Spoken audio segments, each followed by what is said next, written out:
This is the iPhone 14 Pro Max. Or is it? No, this is the iPhone 13 Pro Max from a year ago. And this has been the phone that I've used every single day for the past year. This here is an iPhone 14 Pro Max. A little bit different. A lovely colour. I love the dark purple thing that they've got going on. It really is quite nice and quite stylish. And the camera bump is huge. Now, I did initially think this phone is thicker than the iPhone 13 Pro Max, but it's not. It's just because of the camera bump that when you put it on the desk, it's actually raised higher because the camera bump is so much bigger than the previous ones. And that makes sense because one of the features that I'm really looking forward to testing on this specific phone is the camera. Because I record all of my YouTube videos with an iPhone. Currently, it's with the iPhone 13 Pro Max, and the quality's been pretty good. But now it's going to be the iPhone 14 Pro Max. So before I continue, I'm actually filming this right now on an iPhone 7 Plus, right? Which means that I'm not sure how the quality is going to look. Hopefully it looks fine. But I am going to pause it here, and I'm going to swap to the iPhone 14 Pro Max so that we can have a look at how that looks, and also so that we can have a chat about whether it's actually worth upgrading or not.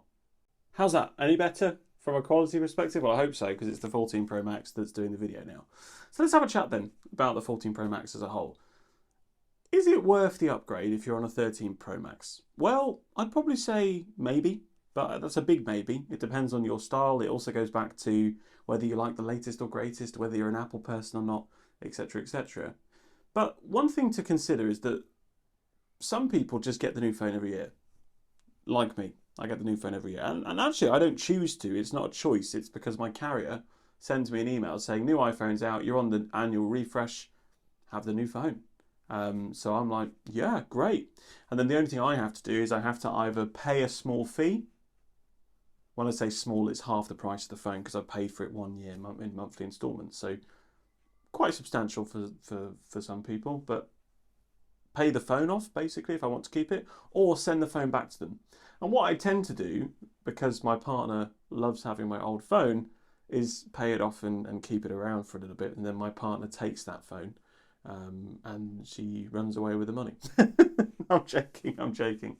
But that's why I upgrade every year, right? But let's talk about like why you would upgrade. Well, first of all, the reason I was really excited about this new phone was a dynamic island. And that's because I'm a software engineer myself.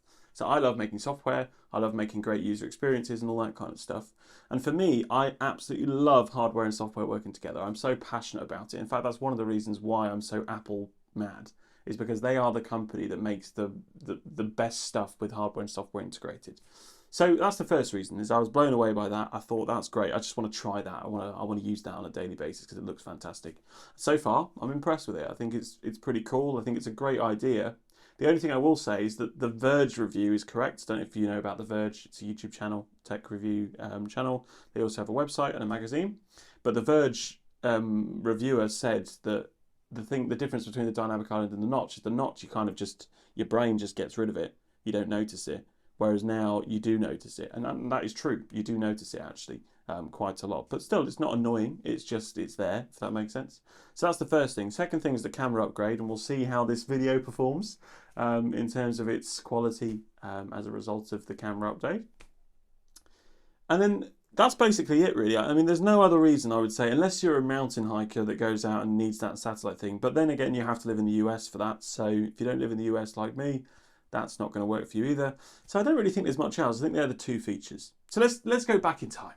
Let's go back in time, right? If you have a phone like this, right, a iPhone 7 Plus, which recorded the intro to this video, then you might be considering upgrading to a new phone, and you might go for the Pro one because you're a professional or you want to do something like that. Big green tick, go for it. Go for the 14, the 14 Plus, the 14 Pro, the 14 Pro Max. Go for any of these phones. Big tick, right? That's ancient. And you're moving from ancient technology to new technology. This phone here is so ancient that, and it's served me well over the years, but this phone is so ancient they actually doesn't support iOS 16. That's how ancient this phone is, right? So that's the first thing. So let's go a little bit forward into the future, right? Let's say you're on an iPhone 11 Pro or 11 Pro Max.